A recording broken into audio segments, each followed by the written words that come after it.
أشهد أن لا إله إلا الله وحده لا شريك له وأشهد أن محمدا عبده ورسوله أما بعد فأعوذ بالله من الشيطان الرجيم بسم الله الرحمن الرحيم الحمد لله رب العالمين الرحمن الرحيم مالك يوم الدين إياك نعبد وإياك نستعين اهدنا الصراط المستقيم صراط الذين أنعمت عليهم غير المغضوب عليهم ولا الضالين.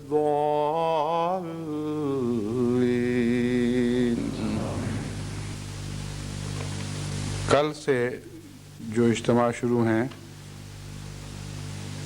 وہ مجلس انصار اللہ ضلع راولپنڈی کا اجتماع ہے جو 28 اکتوبر سے شروع ہوا ہے اور آج ختم ہوگا. انصار اللہ اسٹٹگارٹ جرمنی ریجن کا اجتماع ہے جو 30 اکتوبر کو ہو رہا ہے. جماعت احمدیہ اسپین کا نواں سالانہ جلسہ سالانہ یعنی نواں جلسہ سالانہ ہے کل 30 اکتوبر تک جاری رہے گا. لجنہ اماء اللہ بنگلہ دیش کا سالانہ اجتماع 31 اکتوبر کو منعقد ہوگا. لجنہ اماء اللہ ساؤتھ افریقہ کا 8واں سالانہ اجتماع 31 اکتوبر کو ہو رہا ہے. ہندوستان کے جنوبی صوبوں تامل ناڈو، آندھرا پردیش، کیرلا اور کرناٹک کی ساؤتھ ریجنل سالانہ کانفرنس 31 اکتوبر سے 1 نومبر تک منعقد ہوگی. خدامت احمدیہ پاکستان کا سالانہ اجتماع جو 21 تا 23 اکتوبر منعقد ہونا تھا جس کی حسب توقع اجازت نہیں ملی. توقع تو عموماً اچھی چیز کی لگائی جاتی ہے مگر وہاں مجلس خدامت احمدیہ کو بھی اور دیگر جلسہ یا اجتماع کرنے والی مرکزی تنظیموں کو اب عادت پڑ چکی ہے کہ انکار میں جواب آئے گا. اس لیے توقع امید کی شکل میں نہیں بلکہ مایوسی کی شکل میں ہوتی ہے اور معلوم ہے کہ وہ کیا جواب دیں گے. اس سلسلے میں میں صرف یہ بتانا چاہتا ہوں کہ مجلس خدامت احمدیہ پاکستان ہو یا انصار اللہ یا لجنہ اماء اللہ ان کو اپنی ان مسلسل کوششوں میں ناکامی سے مایوس نہیں ہونا چاہیے. امر واقعہ یہ ہے کہ جلسہ سالانہ جب سے انہوں نے بند کیا اور ساتھ ہی ذیلی تنظیموں کے اجتماعات بند کیے یہ انہی پابندیوں کا فیض ہے جو ساری دنیا اب اللہ تعالیٰ کے فضل کے ساتھ عالمی اجتماعات اور عالمی جلسوں کی صورت میں دیکھ رہی ہے.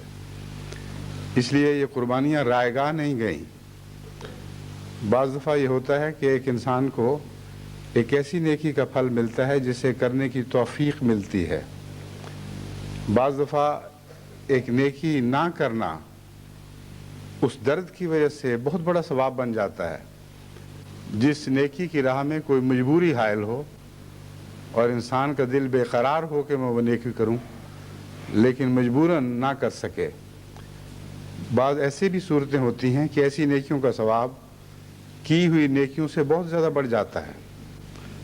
چنانچہ حضرت اقدس محمد مصطفیٰ صلی اللہ علیہ وآلہ وسلم ایک الہی اشارے کے تابع عمرے اور حج کی نیت سے مکے کی طرف روانہ ہوئے ساتھ آپ کے جانثاروں کا ایک بڑا قافلہ تھا، اور حدیبیہ کے میدان پر جا کر آپ کو روک دیا گیا۔ وہ واقعہ بار بار جماعت کے سامنے پیش کیا جا چکا ہے، اس کی تفصیل میں نہیں جاتا، لیکن یہ یاد دلاتا ہوں کہ حضرت اقدس محمد مصطفیٰ صلی اللہ علیہ وآلہ وسلم نے صحابہ کی رائے اور اجتماعی رائے کے خلاف اللہ کی رائے کو ترجیح دی، یعنی اللہ کے منشا کو ترجیح دی، اور باوجود اس کے کہ بشدت صحابہ کا اصرار تھا کہ ہم جانیں فدا کر دیں گے مگر یہ حج ضرور ہوگا یا یہ عمرہ ضرور ہوگا، لیکن حضور صلی اللہ علیہ وآلہ وسلم نے رضائے باری تعالیٰ کو فوقیت دی، اور یہی ہونا تھا، آپ سے اس کے سوا کوئی کسی قسم کی توقع رکھی نہیں جا سکتی، اور تمام صحابہ کی رائے کو رد کر دیا۔ اس کے نتیجے میں وہ عمرہ اور وہ حج جو نہیں ہو سکے، ان کی جزا قرآن کریم میں ایسی بیان ہوئی ہے کہ جب سے دنیا بنی ہے کسی مقبول حج، کسی مقبول زیارت کی ایسی جزا نہیں دی گئی۔ فرمایا کہ لِيَغْفِرَ لَكَ اللَّهُ مَا تَقَدَّمَ مِن ذَنبِكَ وَمَا تَأَخَّرَ وَيُتِمَّ نِعْمَتَهُ عَلَيْكَ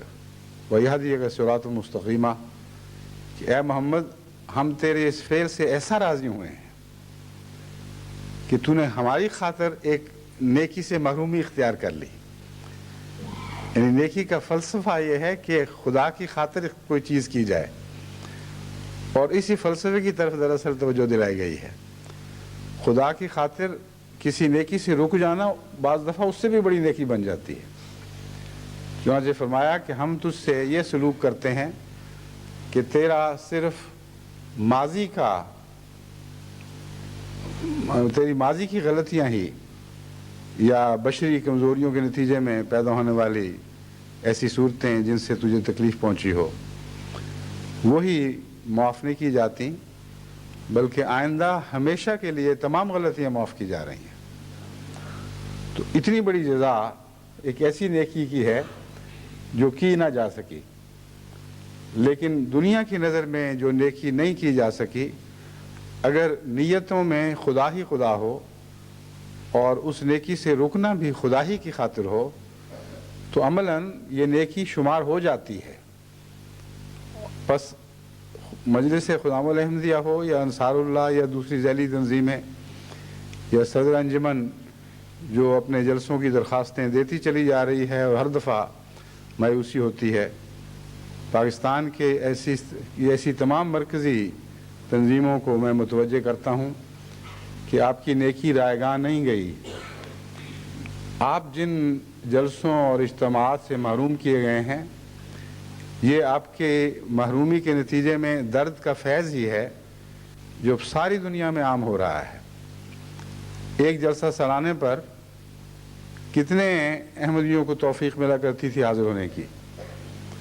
اور ایک اجتماع پر کتنے احمدیوں کو حاضر ہونے کی توفیق ملا کرتی تھی۔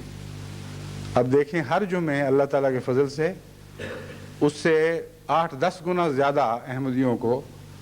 بیک وقت مرکزی خطابات سننے کا موقع مل رہا ہے، اور اسی طرح دیگر اجتماعات کا حال ہے۔ لیکن ساتھ ہی مجھے یہ خیال آیا کہ میں ان کو یہ ایک ترکیب سجھاؤں کہ اگر مجلس خدام الاحمدیہ، انصار اللہ، لجنہ ماء اللہ پاکستان کو یہ توفیق ہو، تو جس طرح جرمنی کے خدام نے اپنے خرچ پر اپنے اجتماع کو ساری دنیا کا اجتماع بنایا تھا، اس طرح آپ بھی کوشش کر لیں۔ اگر توفیق ہو تو ان دنوں میں ہم یہاں آپ کی طرف سے سالانہ اجتماع بنا لیا کریں گے، اور آپ ویڈیو بنا کر اپنے ان مقررین کی جن کو آپ شامل کرنا چاہتے ہیں، خواتین تو نہیں ہو سکیں گی مگر باقی ہو سکتے ہیں، وہ بھیج دیا کریں۔ چند ویڈیو آپ کی چلیں گی، ایک مرکزی تقریر میں کر دیا کروں گا، تو اس طرح آپ کا سالانہ اجتماع بجائے اس کے کہ آپ کو ہر دفعہ یہ خیال ہو کہ نہیں ہوا، ڈپٹی کمشنر نے روک دیا ہے، پھر یہ کہنے کی بجائے آپ کہیں گے کہ ایک ڈپٹی کمشنر کیا 1000 ڈپٹی کمشنر بھی اس اجتماع کو روک نہیں سکتے جو خدا کی اجازت سے کیا جا رہا ہو اور جسے اللہ کی تائید حاصل ہو۔ وہ ایک شہر کا ایک ملک کا اجتماع نہ ہو بلکہ ساری دنیا کا اجتماع بن جائے. بس آپ کے اجتماع اس طرح ساری دنیا میں عام ہو جائیں گے. اور ابھی بھی اللہ کے فضل سے دیگر اجتماعات کے ذکر میں نے آپ کا ذکر بھی کر دیا ہے، تو میرے نزدیک آپ بھی ان اجتماعات کی فہرست میں شامل ہیں، اور دیگر انصار اللہ و لجنہ بھی اسی طرح شامل ہیں. ان سب کو میری ایک نصیحت یہ ہے کہ اس دفعہ جلسہ سالانہ پر عالمی بیعت کے بعد میں نے نصیحت کی تھی کہ آپ اگلے 3 ماہ تربیت کی طرف توجہ دیں. میرے خیال میں مجھے نہیں یاد کہ اس سے پہلے کبھی جماعت کی طرف سے بیعت کرنے والوں کے لیے اس قسم کی اسکیم کا آغاز کیا گیا ہو کہ تمام دنیا میں مسلسل باقاعدہ منصوبے بنا کر ساری جماعتیں نومبائین کو اپنے اندر جذب کرنے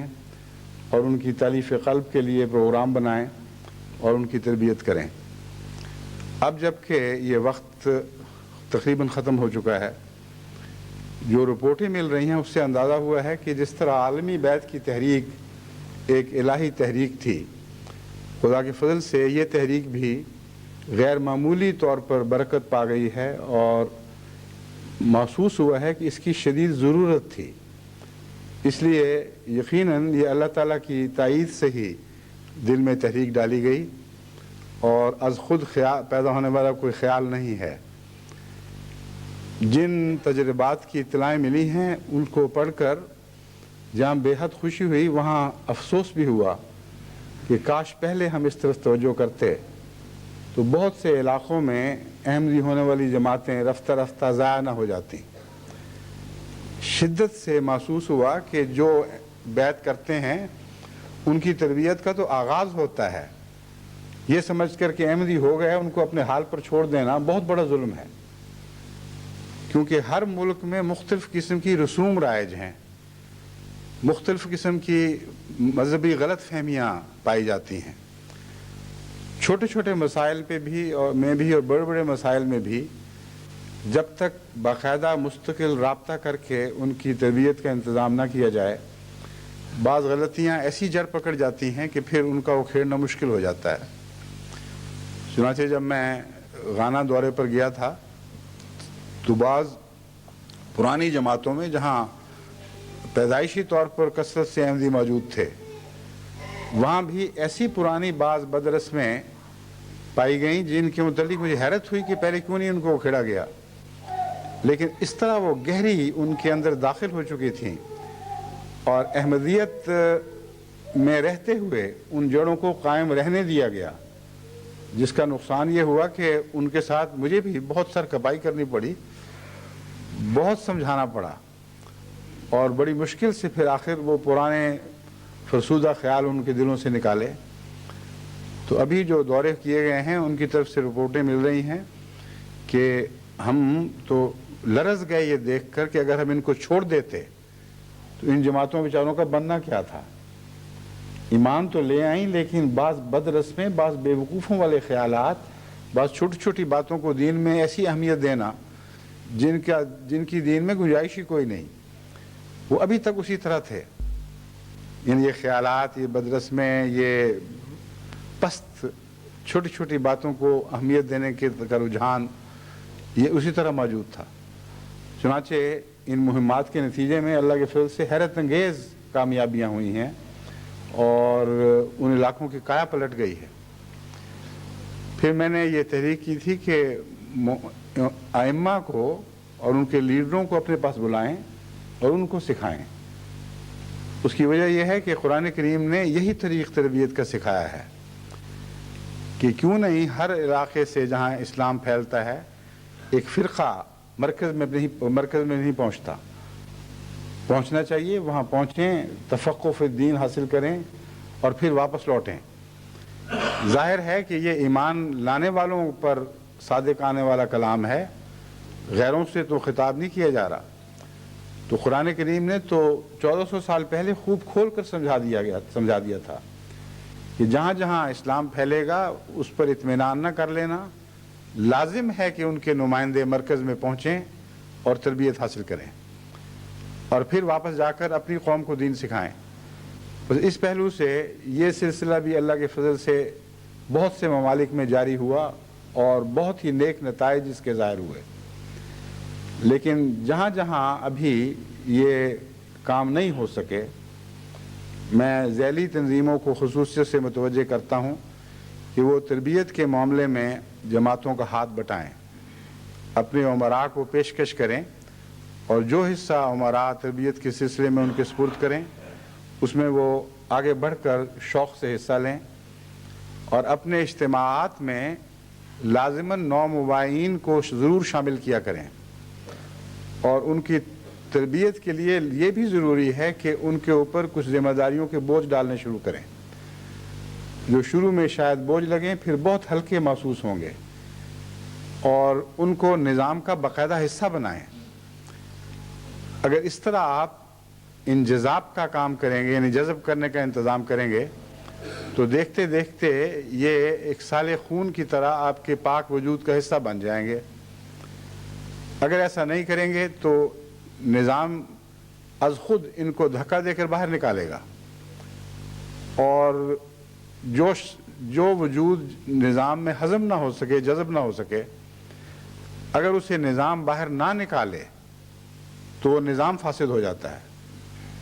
یہی قرآن کریم سے روحانی نظام سے متعلق پتہ چلتا ہے، اور یہی جسمانی نظام کا حال ہے جو سب دنیا ویسے ہی جانتی ہے۔ ہم جو چیز کھاتے ہیں اس کا صالح حصہ ہمارے خون میں جاتا ہے، جذب ہوتا ہے، ہمارے وجود کا حصہ بنتا جاتا ہے۔ جو چیز فساد کا موجب بن سکتی ہو، یعنی نظام جسمانی کے لیے خلل کا موجب بن سکتی ہو، اس میں خرابی پیدا کر سکتی ہو، اس کو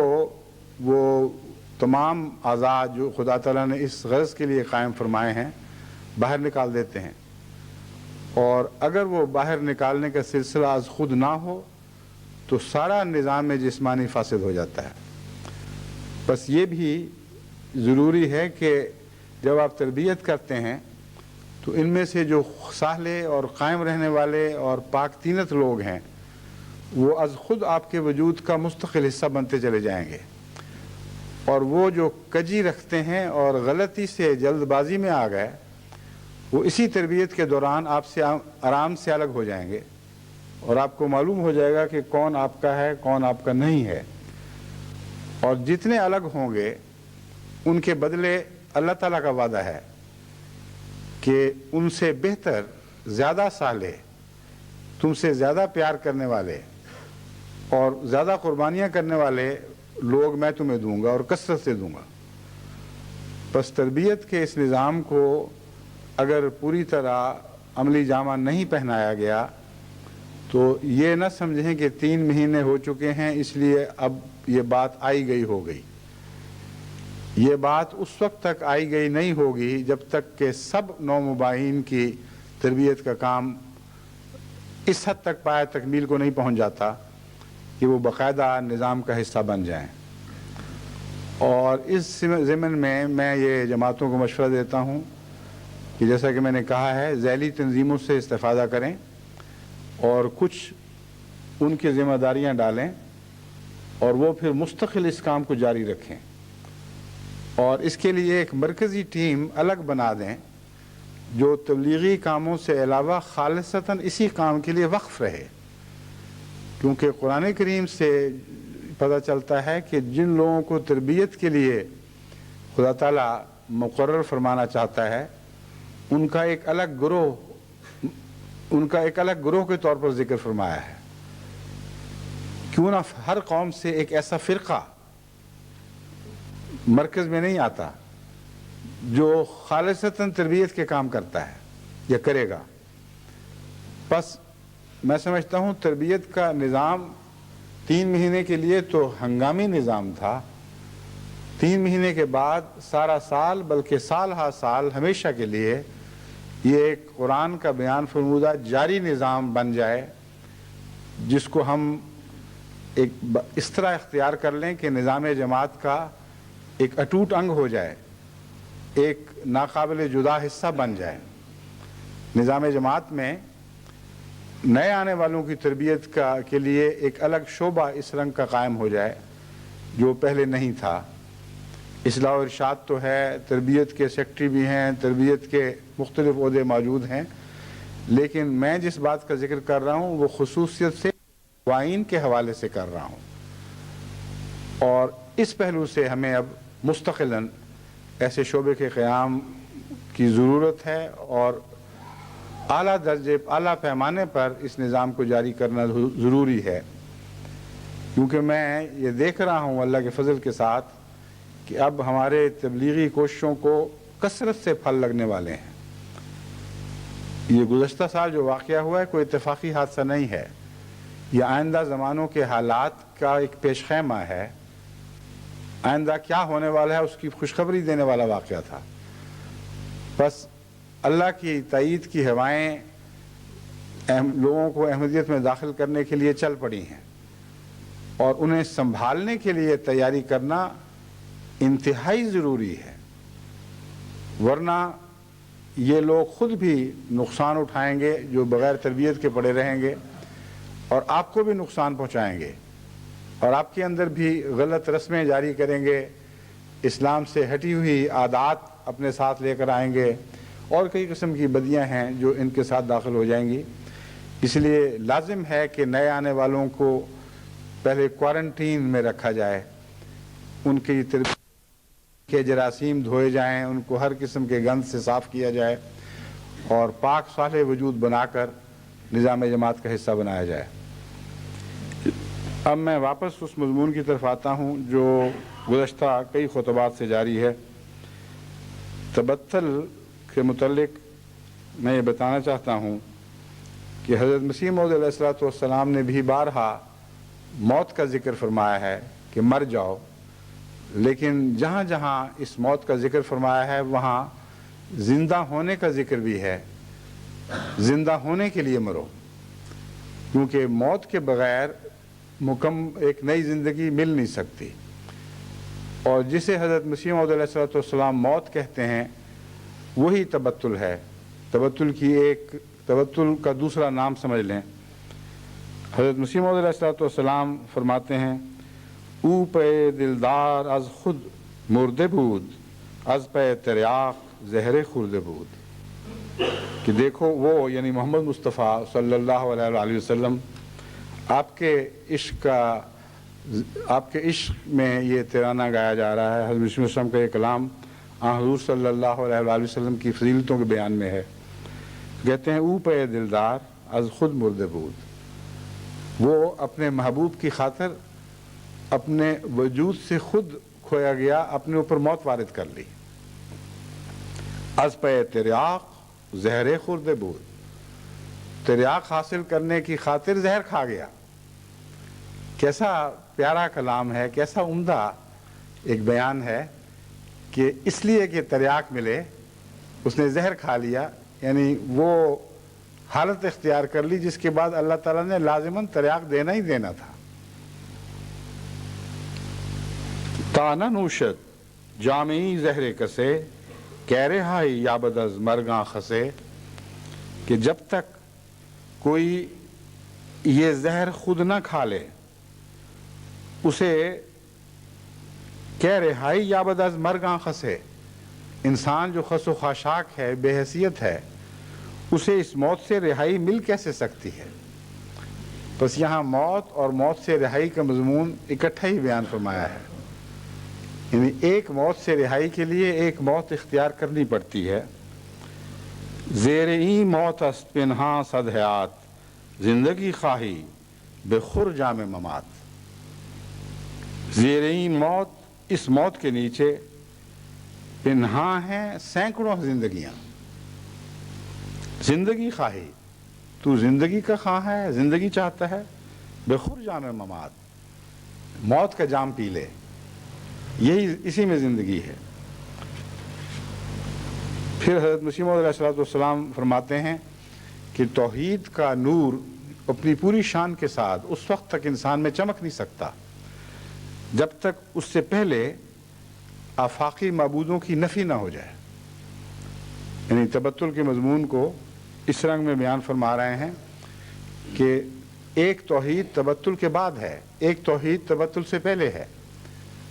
توحید کو اختیار کرتے ہو تو تبتل کی طرف توجہ پیدا ہوتی ہے۔ خدا کی خاطر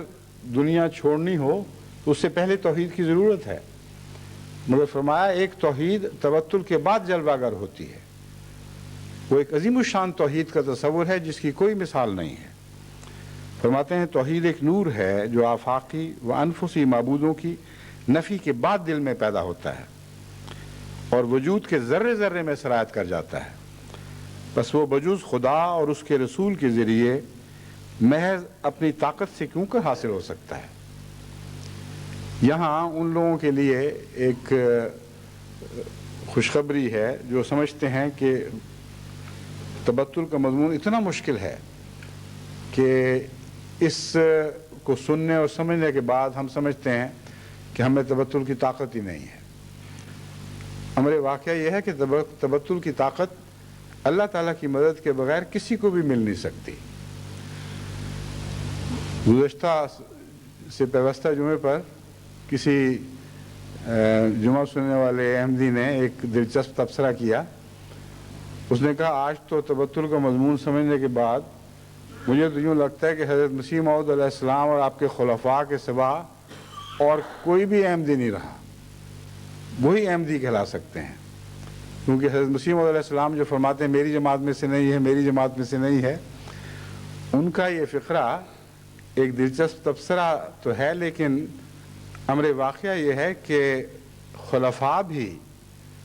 اللہ تعالیٰ کی تائید کے سوا کچھ حاصل نہیں کر سکتے۔ انبیاء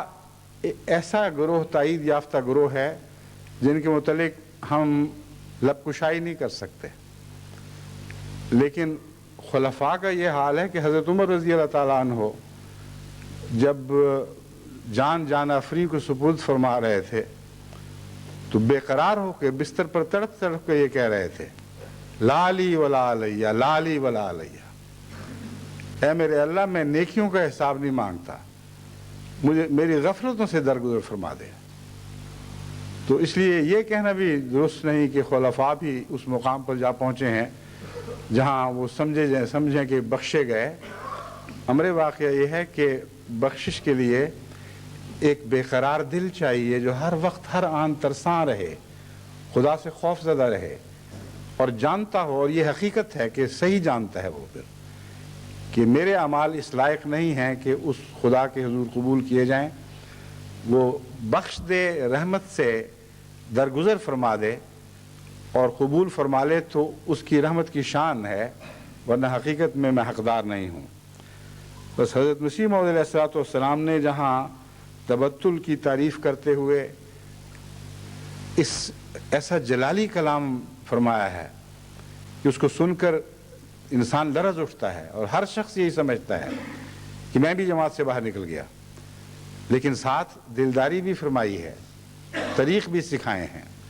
کہ کس طرح انسان اپنی کمزوریوں کے باوجود خدا کی درگاہ میں قبولیت کا درجہ پا لیتا ہے۔ فرماتے ہیں پس وہ بجز خدا اور اس کے رسول کے ذریعہ کے محض اپنی طاقت سے کیوں کر حاصل ہو سکتا ہے، یعنی حضرت صلی اللہ علیہ وآلہ وسلم کا وسیلہ اختیار کرو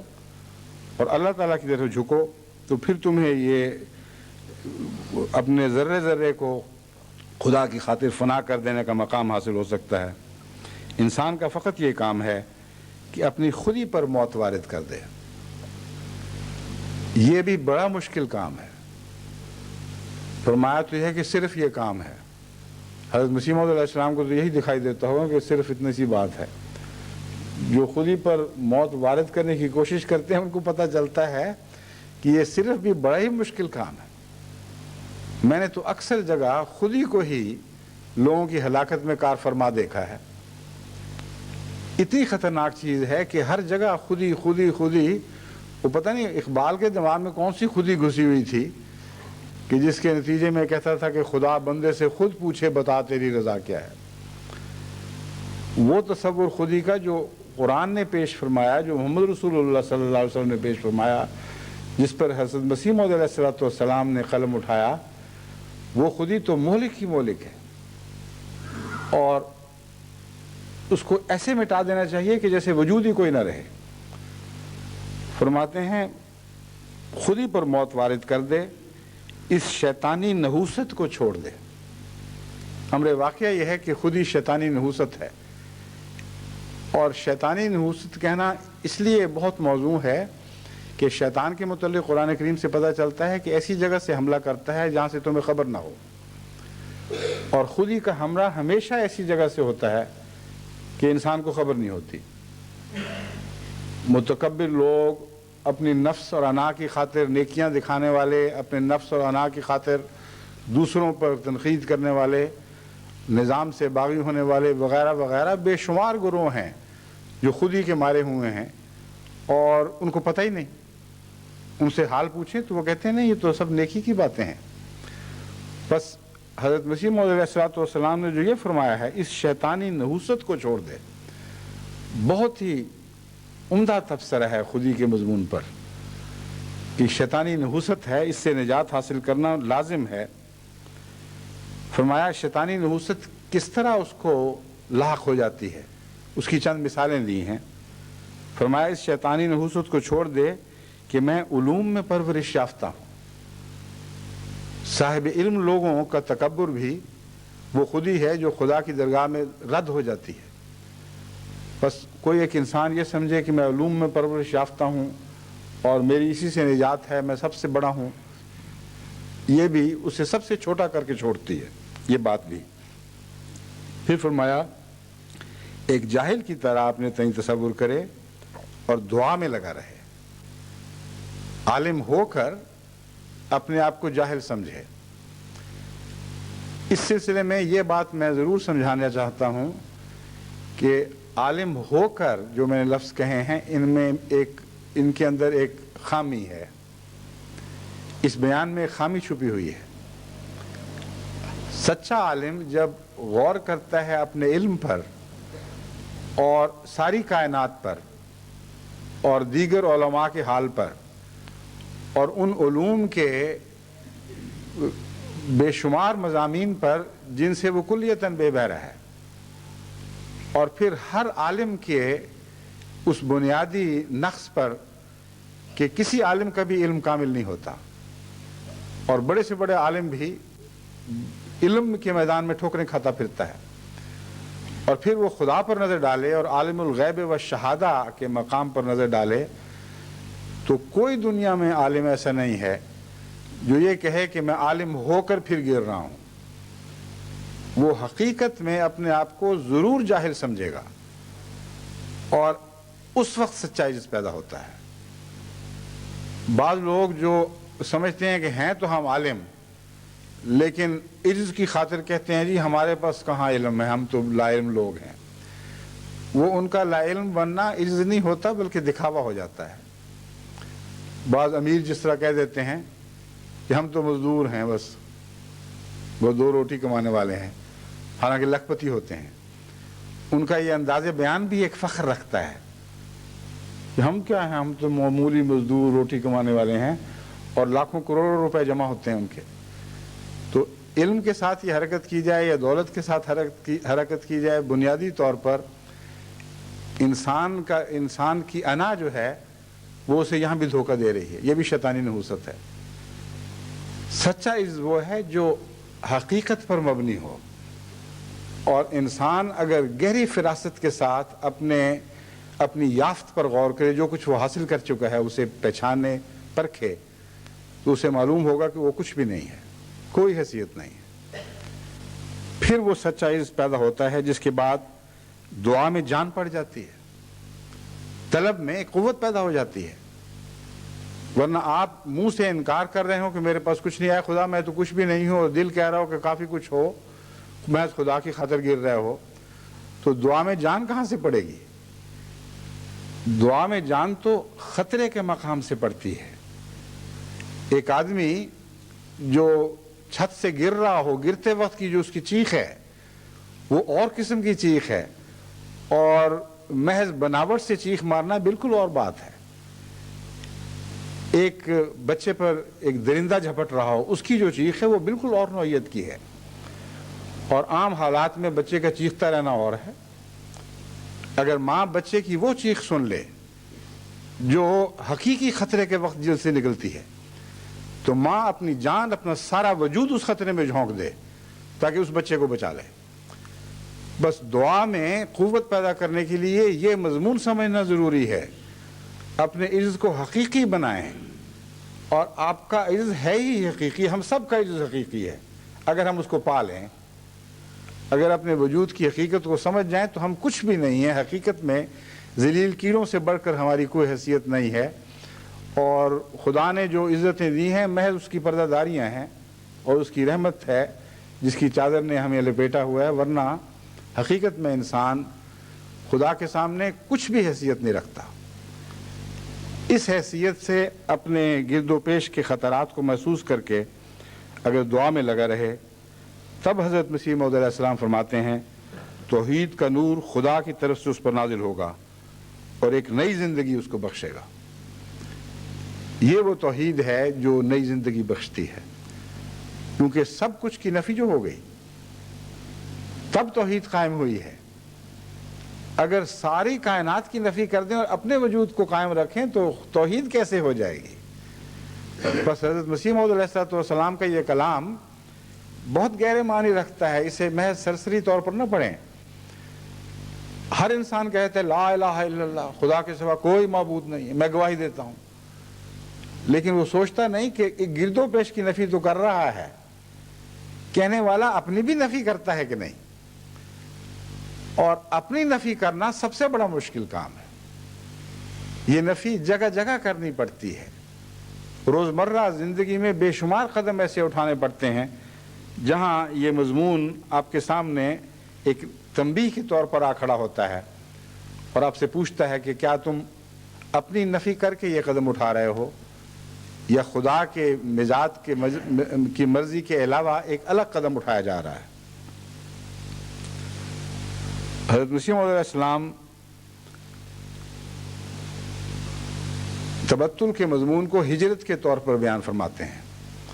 اور حقیقت میں حضرت اقدس محمد مصطفیٰ صلی اللہ علیہ وآلہ وسلم نے تبتل کو ہجرت کے رنگ میں ہی بیان فرمایا ہے، یعنی ایک اور موقع پر۔ حضرت صلی اللہ علیہ وآلہ وسلم سے حضرت عمر رضی اللہ تعالیٰ عنہ روایت کرتے ہیں کہ انما الاعمال بالنیات وانما لکل امرئ ما نوى فمن كانت هجرته الى الله ورسوله فهجرته الى الله ورسوله ومن كانت هجرته الى دنيا يصيبها او امرأة ينكحها فهجرته الى ما هاجر اليه۔ بخاری باب کیفا بدأ الوحی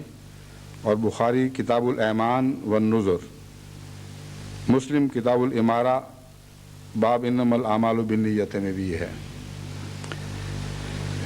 اس میں حضور صلی اللہ علیہ وآلہ وسلم فرماتے ہیں کہ دیکھو اعمال کی بنیاد نیتوں پر ہے، بس خدا تعالیٰ کی طرف دوسروں سے قطع تعلق کر کے چلنا یہ حقیقی ہجرت ہے، اور اس ہجرت کا آغاز نیت سے ہوگا، ورنہ تمہاری تمام حرکتیں خدا کی طرف ایک غلط فہمی کا نتیجہ ہوں گی۔ تم سمجھ رہے ہوگے کہ تم خدا کی طرف جا رہے ہو، لیکن فی الحقیقت کسی اور وجود کی طرف چل رہے ہوگے۔ اتنی عظیم الشان حدیث ہے کہ زندگی کے ہر عمل پر اور عمل سے پہلے ہر نیت پر یہ نگران بن گئی ہے، اور ہماری کمزوریوں کی طرف اشارہ فرما رہی ہے اور متنبع کر رہی ہے کہ کن کن باتوں میں تمہیں توجہ کے ساتھ، غور اور فکر کے ساتھ اپنی نیتوں کا تجزیہ کرنا چاہیے اور غور کرنا چاہیے کہ تمہاری نیتیں سچی ہیں یا جھوٹی ہیں۔ فرمایا فمن كانت ہجرتہ الی اللہ ورسولہ فہجرتہ الی اللہ ورسولہ، جس کی ہجرت اللہ اور رسول کی طرف ہے، جس نے دنیا چھوڑی ہے خدا اور رسول کی خاطر، وہ تو انہی کی طرف رہے گی۔ یہ تو سادہ سی بات ہے، لیکن ومن كانت ہجرتہ الی دنیا یصیبھا، جس کی ہجرت دنیا کی طرف ہے وہ دنیا کو پالے گا۔ او امرأۃ ینکحھا، یا عورت کی طرف ہے تو اس سے وہ نکاح کر لے گا۔ فہجرتہ الی ما ہاجر الیہ، عملاً اس کی ہجرت وہی شمار ہوتی ہے جس کی نیت سے وہ چلا ہے۔ بس ان دو باتوں کا کیا تعلق ہے؟ جس کی ہجرت اللہ کی طرف ہے وہ اللہ کی طرف ہوگی۔ مراد یہ ہے کہ تم یہ نہ سمجھنا کہ تمہاری ہر ہجرت اسی طرف ہے جس طرف تم بظاہر سمجھتے ہو۔ عین ممکن ہے، یہ خطرہ لاحق ہے کہ تم سمجھ رہے ہو کہ خدا کی طرف جا رہے ہو، لیکن مقصد کوئی اور دنیا کی چیز ہو، بس تم دنیا کی چیز تو پالو گے لیکن خدا کو نہیں پا سکو گے۔ اگر ہجرت خالصتاً اللہ کے لیے ہوگی تو دنیا پر ٹھہرو گے نہیں، رستے میں دنیا بھی پا سکتے ہو، مگر اصلی مقام تک پہنچو گے، یعنی خدا جس کی طرف تم ہجرت کر رہے ہو۔ حضرت مسیح موعود علیہ السلام اسی ہجرت کا ذکر کرتے ہوئے فرماتے ہیں، یقیناً میری مثال ایک ایسے شخص کی مثال ہے جس نے محبت کو ہر چیز پر چن لیا ہو اور خدا کی طرف پورا جھک گیا ہو اور قرب کے میدانوں میں صحیح کرتا ہو، یعنی خدا تعالیٰ جہاں جہاں ملتا ہے وہاں کوشش کر کے تیزی سے قدم اٹھا رہا ہو اور اس کے ملنے کے لیے وطن سے دوری اختیار کی ہو اور وطن کی مٹی کو اور ہم عمروں کی صحبت کو چھوڑا ہو اور اپنے محبوب کے شہر کا قصد کیا ہو اور چلا ہو۔ کیسی پیاری تصویر ہے تبتل اللہ کی۔ اب حضرت مسیح موعود علیہ السلام اسی وطن میں رہتے تھے جہاں پیدا ہوئے، انہی لوگوں میں پرورش یافتہ تھے جن کے ساتھ آپ نے عمر گزاری، اور ظاہری طور پر ان میں سے کسی کو بھی نہیں چھوڑا، مگر آپ کا دل گواہ تھا، اور یہ اس عبارت کا ایک لفظ گواہ ہے کہ آپ سچے ہیں، کہ بارہا خدا کی خاطر ان سب چیزوں کو خیر بات کہنا پڑا ہے، ان سے رخصت ہونا پڑا ہے، کیونکہ دل ہمیشہ اللہ کی طرف مائل رہا ہے۔ جہاں ان چیزوں کا قرب خدا سے دور کرنے کا موجب بن سکتا تھا، وہاں ہر دفعہ آپ نے نیت میں ان چیزوں کو چھوڑ دیا اور خدا کی طرف مائل ہو گئے۔ یہ وہ تبتل کا سفر ہے جو زندگی بھر انسان کے ساتھ رہتا ہے، اور اسی کے نتیجے میں پھر دراصل وہ توحید کا نور حاصل ہوتا ہے جس کا ذکر حضرت مسیح موعود علیہ السلام نے فرمایا۔ حضرت مسیح موعود علیہ السلام کا اپنا حال بچپن سے یہی تھا کہ خدا تعالیٰ کی طرف سے آپ تبتل یافتہ تھے، آپ کی فطرت میں تبتل اللہ تھا۔ حضرت مسیح موعود علیہ السلام کے والد صاحب نے علاقہ کے ایک سکھ زمیندار کو ایک دفعہ یہ پیغام دے کر بھیجا کہ آج کل ایک ایسا بڑا افسر برسر اقتدار ہے جس کے ساتھ میرے تعلقات ہیں، بس اگر تم چاہتے ہو تو میں تمہیں تمہاری مرضی کی بہت اعلیٰ نوکری دلوا سکتا ہوں۔ یہ وہ سکھ دوست جو ملنے کے لیے آئے ہوئے تھے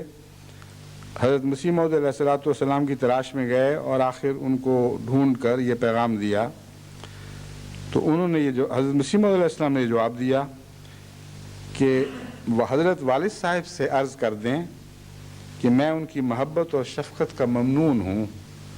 مگر میری نوکری کی فکر نہ کریں، میں نے جہاں نوکر ہونا تھا ہو چکا۔ یہ سکھ زمیندار حضرت دادا صاحب کی خدمت، یہ وہاں والد میں نے پڑھا تھا، یہاں دادا لکھا ہوا، یہاں غلطی سے شاید میں والد پڑھ گیا تھا۔ اصل میں فکرہ یہ تھا کہ حضرت مسیح علیہ السلام کے والد صاحب کے علاقہ کے ایک دوست آئے تھے اور ملنے آئے تھے حضرت مسیح علیہ السلام کے دادا سے، اور دادا کا یہ پیغام تھا، تو اس کے جواب میں حضرت مسیح علیہ السلام فرماتے ہیں کہ یہ عرض کر دیں کہ میری نوکری کی فکر نہ کریں، میں نے جہاں نوکر ہونا تھا ہو چکا ہوں۔ یہ سکھ زمیندار حضرت دادا صاحب کی خدمت میں حیران و پریشان ہو کر واپس آیا اور عرض کیا کہ آپ کے بچے نے تو یہ جواب دیا ہے کہ میں نے تو جہاں نوکر ہونا تھا ہو چکا ہوں۔ شاید وہ حضرت مسیح علیہ السلام کے اس جواب کی اہمیت کو نہ سمجھتا تھا، مگر دادا صاحب کی طبیعت بڑی نکتہ شناس تھی۔ کچھ دیر خاموش رہ کر فرمانے لگے، اچھا غلام احمد نے یہ کہا ہے کہ میں نوکر ہو چکا ہوں، تو پھر خیر ہے، اللہ اسے ضائع نہیں کرے گا۔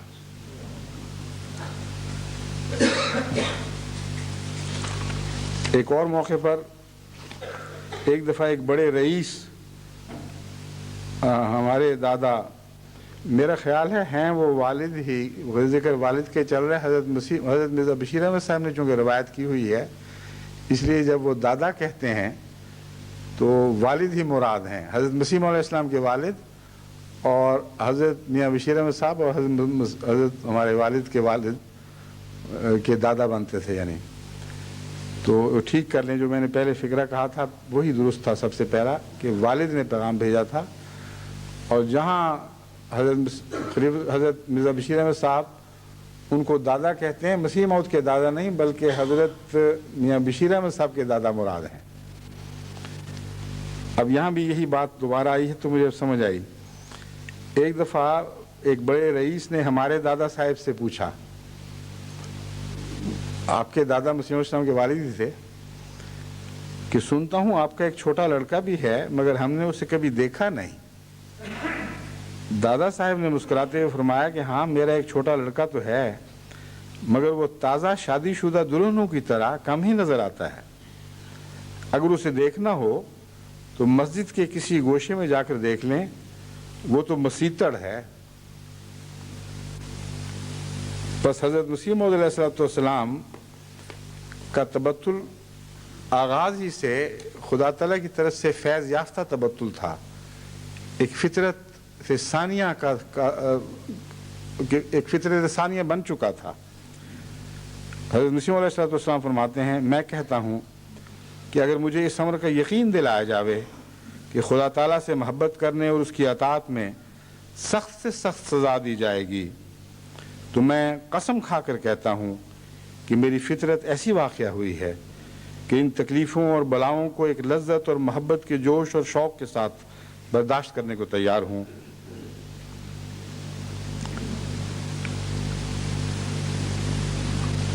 یہاں لفظ ہے تھا، فطرت کی طرف اشارہ کر کے ہے، تیار ہوں نہیں، غلط پڑ گیا، اس لیے میں ذرا ٹھہر گیا دوبارہ۔ فرماتے ہیں میری فطرت ایسی واقعہ ہوئی ہے کہ وہ ان تکلیفوں اور بلاؤں کو ایک لذت اور محبت کے جوش اور شوق کے ساتھ برداشت کرنے کو تیار ہے، اور باوجود ایسے یقین کے جو عذاب اور دکھ کی صورت میں دلایا جائے، کبھی خدا کی اطاعت اور فرما برداری سے ایک قدم باہر نکالنے کو ہزار بلکہ لا انتہا موت سے بڑھ کر اور دکھوں اور مصائب کا مجموعہ قرار دیتی ہے۔ پھر نصیحت کے رنگ میں ہمیں فرماتے ہیں، سب خیر ہے اسی میں کہ اس سے لگاؤ دل، ڈھونڈو اسی کو یارو بتوں میں وفا نہیں، اس جائے پر عذاب سے کیوں دل لگاتے ہو، دوزخ ہے یہ مقام یہ بستاں سرا نہیں۔ بس وہ لوگ جو دنیا سے دل لگا کر اسی دنیا کی محبتوں میں منہمک ہو جاتے ہیں، ان کی زندگیاں اس بات کی گواہ ہیں کہ ان کی موت ہمیشہ بے اطمینانی کی موت ہوتی ہے، کبھی بھی انہیں زندگی سے سچی طمانینت نصیب نہیں ملتی، کیونکہ قرآن کریم فرماتا ہے الا بذکر اللہ تطمئن القلوب، خبردار سچی طمانینت دلوں کو صرف اللہ کے ذکر سے ملے گی، کیونکہ اسی ذکر کی خاطر یہ دل پیدا کیے گئے ہیں۔ حضرت مسیح موعود علیہ السلام اپنے فارسی کلام میں فرماتے ہیں، ہرچہ غیر خدا بخاطر تست، آم بتے تست اے با ایمان سست، پر ہزر باش زیم بتان نہاں، دامن دل ز دست شام برہاں، کہ ہرچہ غیر خدا بخاطر تست، اے سست ایمان والے، ہر وہ خدا کا غیر جو تیرے دل میں ہے، یہ تیرے دل کا ایک بت ہے، پر ہزر باش زیم بتان نہاں، لازم ہے تجھ پر کہ ان چھپے ہوئے بتوں سے خوف زدہ رہو، ان سے بچ کر رہو، دامن دل ز دست شام برہاں، اپنے دل کا دامن ان کی قید سے چھڑا دو اور آزاد ہو جاؤ۔ بس تبتل کا یہ معنی ہے کہ اپنے دل کے مخفی بتوں سے انسان رہائی پائے۔ اب سوال یہ پیدا ہوتا ہے کہ کیا اس کا مطلب ہے کہ انسان اس دنیا میں اس طرح مر جائے کہ دنیا کے آرام، دنیا کی نعمتیں، دنیا کی لذتوں سے کلیتاً کنارہ کش ہو جائے اور ایک فقیر کا کمبل اوڑھ کر اس دنیا سے الگ ہو جائے، تو یہ درست نہیں ہے۔ مقام تبتل اس مقام سے زیادہ مشکل ہے جس مقام میں فقیر دنیا سے پناہ مانگتے ہیں اور علیحدگی اختیار کر جاتے ہیں۔ تبتل کا مطلب ہے اس دنیا میں رہنا، اس کے ساتھ ساتھ چلنا، ہر روز اس کی لذتوں اور کشش سے آزمائے جانا، اور ہر لمحہ اس بات پر نگران ہونا کہ یہ تمام لذتیں خدا تعالیٰ کے تعلق کے مقابل پر ہیچ ہیں۔ جہاں میں اس دوراہے پر آؤں گا کہ جہاں ایک طرف یہ لذتیں ہوئیں اور دوسری طرف خدا کی محبت ہوئی، تو ان لذتوں کو اس طرح ترک کر دوں گا جیسے ایک بدبودار مردار کو چھوڑ کر انسان الگ ہو جایا کرتا ہے۔ یہ وہ تبتل کی روح ہے، ورنہ حقیقت میں دنیا کی زینتیں، اچھے لباس، اچھا کھانا، اچھا پینا مومنوں پر حرام نہیں ہے، بلکہ قرآن کریم تو فرماتا ہے قُلْ مَنْ حَرَّمَ زِینَةَ اللَّهِ الَّتِی أَخْرَجَ لِعِبَادِهِ وَالطَّیِّبَاتِ مِنَ الرِّزْقِ۔ اے محمد صلی اللہ علیہ وسلم، تو اعلان کر دے کون ہے جس نے اللہ کی زینت کو حرام قرار دیا ہے، وہ زینت جو اس نے اپنے بندوں کے لیے نکالی ہے، وَالطَّیِّبَاتِ مِنَ الرِّزْقِ، اور معقولات یعنی کھانے پینے کی چیزوں میں سے جو اچھی چیزیں ہیں وہ ساری کی ساری۔ قُلْ هِیَ لِلَّذِینَ آمَنُوا فِی الْحَیَاةِ الدُّنْیَا، تو کہہ دے کہ میں نے تو یہ ساری نعمتیں ایمان والوں کی خاطر پیدا کیے ہیں، فی الحیات الدنیا، اس دنیا میں، لیکن خالصتاً یوم القیامہ، اس دنیا میں غیر بھی شریک ہیں، قیامت کے دن تو صرف مومنوں کے لیے ہوں گی۔ کذالک نفصل الآیات لقوم یعلمون، اسی طرح ہم آیات کھول کھول کر بیان کرتے ہیں ان لوگوں کے لیے جو علم رکھتے ہیں۔ یہاں لفظ خالصتاً بہت ہی اہم بیان ہے جس پر غور کریں۔ وہ مومن جو دنیا میں باقی غیر مومن لوگوں کی طرح نعمتوں میں شریک ہوتے ہیں، ان کے لیے قیامت کے دن خالص کیسے ہو سکتی ہیں؟ خالصتاً تب بن سکتی ہیں جب اس دنیا میں نعمتوں سے استفادہ اٹھاتے ہوئے خدا کی خاطر جب بھی موقع آیا ان نعمتوں کو انہوں نے یکسر ایک غلیظ و ذلیل چیز کی طرح ایک طرف پھینک دیا اور ان سے جدائی اختیار کر لی۔ اب رمضان آئے گا تو اس میں بھی خدا کے مومن بندے جو ان نعمتوں سے فائدہ اٹھاتے ہیں، ان کے عادی ہیں، دیکھیں کس طرح خدا کی خاطر ان نعمتوں سے کنارہ کشی اختیار کر جاتے ہیں۔ یہ نعمتیں بہت سے ایسے مواقع پر سامنے آتی ہیں جہاں گناہ کے نتیجے میں حاصل ہو سکتی ہیں، چوری کے ذریعے حاصل ہو سکتی ہیں، خیانت کے ذریعے حاصل ہو سکتی ہیں۔ وہ نعمتیں وہ نہیں ہیں جو خدا نے اپنے مومن بندوں کے لیے پیدا کی ہیں۔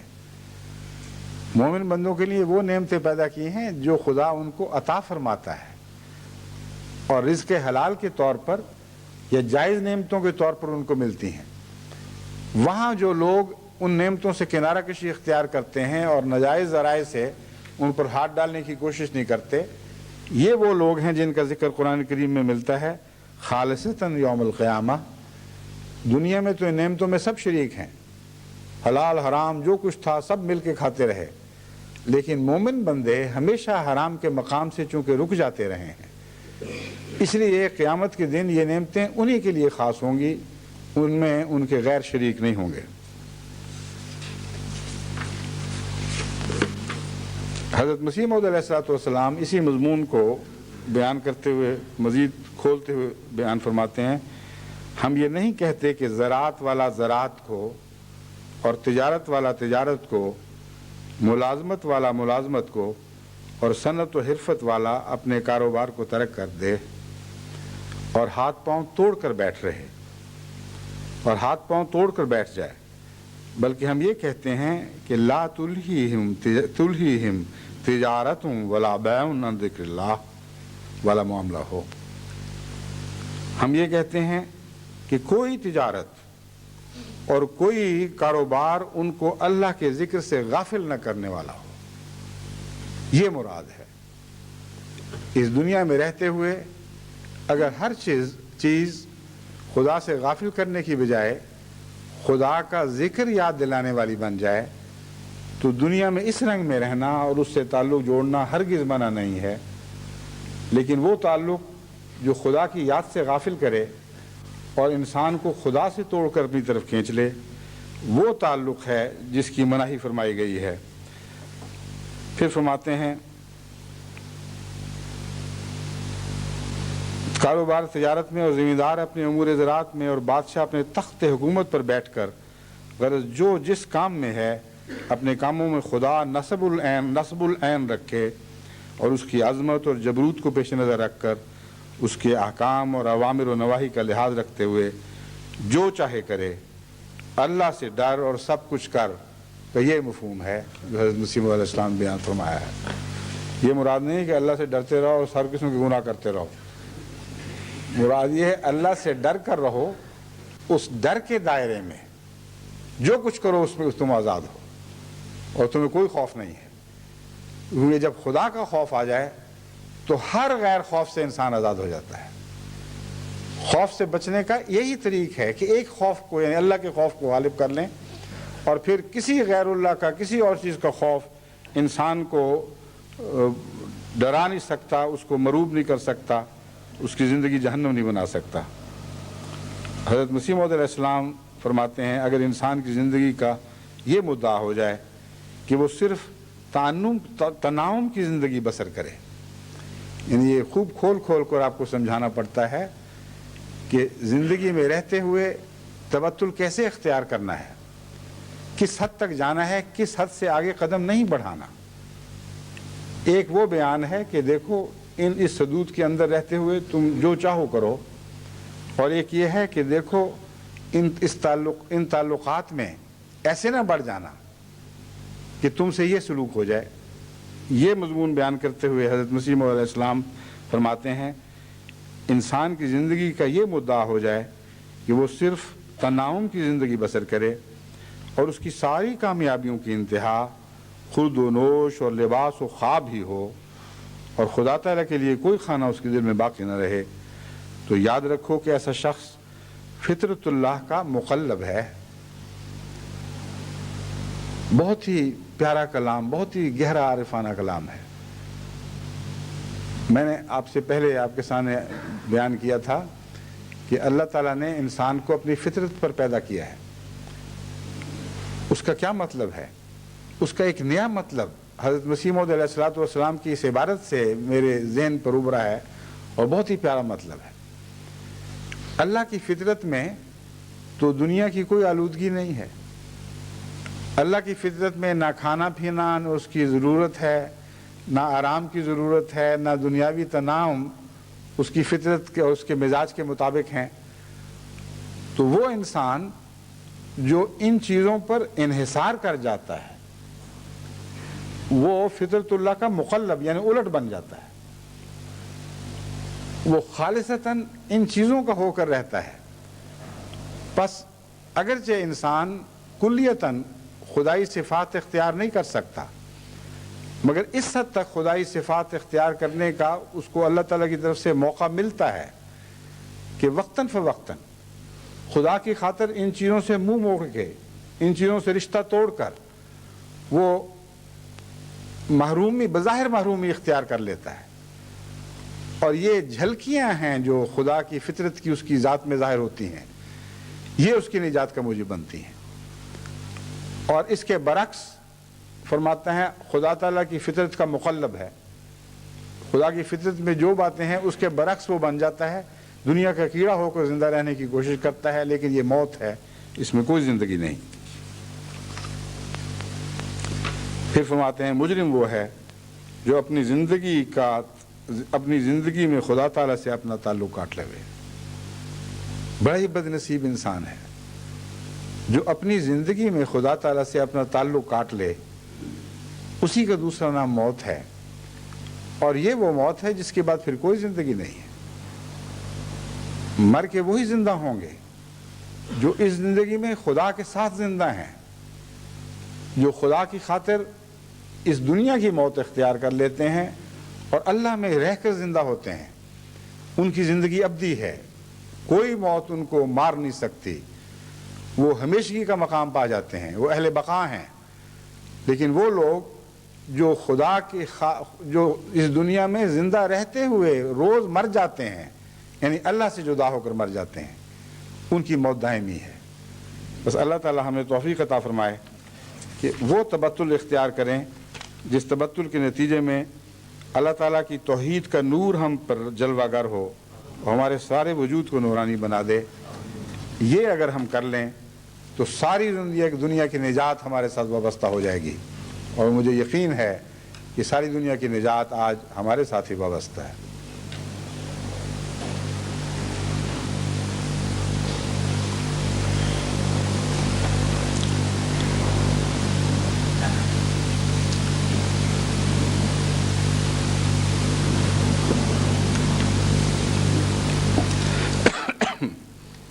الحمد لله نحمده ونستعينه ونستغفره ونؤمن به ونتوكل عليه ونعوذ بالله من شرور أنفسنا ومن سيئات أعمالنا من يهده الله فلا مضل له ومن يضلله فلا هادي له ونشهد أن لا إله إلا الله وحده لا شريك له ونشهد أن محمدا عبده ورسوله عباد الله رحمكم الله إن الله يأمر بالعدل والإحسان وإيتاء ذي القربى وينهى عن الفحشاء والمنكر والبغي يعظكم لعلكم تذكرون اذكروا الله يذكركم وادعوه يستجب لكم ولذكر الله أكبر